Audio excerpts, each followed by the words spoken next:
I stopped by the Log Cabin Villages today, my favorite place in Fort Worth, by the way, and met Dr. Dan Nation, one of the new historical interpreters.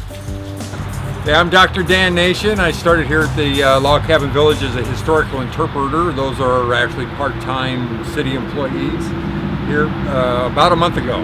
So my real background is aerospace industry. I made airplanes.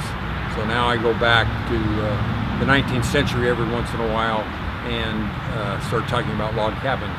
I grew up in central Illinois. We're near a place called Lincoln's New Salem, and as a Boy Scout and as a young kid, we used to go camping out there and visit the log cabins all of the time. So now I am the historical interpreter, the person that we used to see way back then. Here at the Tompkins Cabin, we talk a little bit about the Tompkins Cabin itself. It's actually from about 6 miles northwest of Weatherford, Texas, out in Parker County.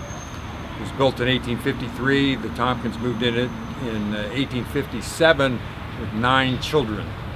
The cabin itself was only about 15 by 16 feet, and you can imagine 11 people living in there until they started adding on.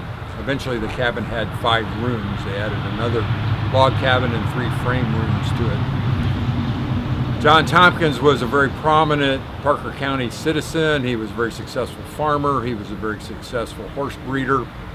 He was so successful as a horse breeder, in fact, that the Comanches used to come over and borrow his horses all of the time. So when we have kids here, we talk about the cabin itself a little bit, but we also talk to them about how pioneers lived. That's what makes it a living history museum. They lived, we talked to them about bathrooms, about outhouses and chamber pots, and how the youngest got to help clean the chamber pot. They really enjoyed that part. And we talked to them about Pioneer vacuum cleaner, which is called a rug beater. And we talked to them about electricity a little bit. The fact that pioneers didn't have it and they did. So what we do with electricity, or the lack of electricity, is we show them candles and how to make candles by dipping them. This particular example, starts with a cotton wick, just like the cotton in a t-shirt. This one's been dipped about 10 times.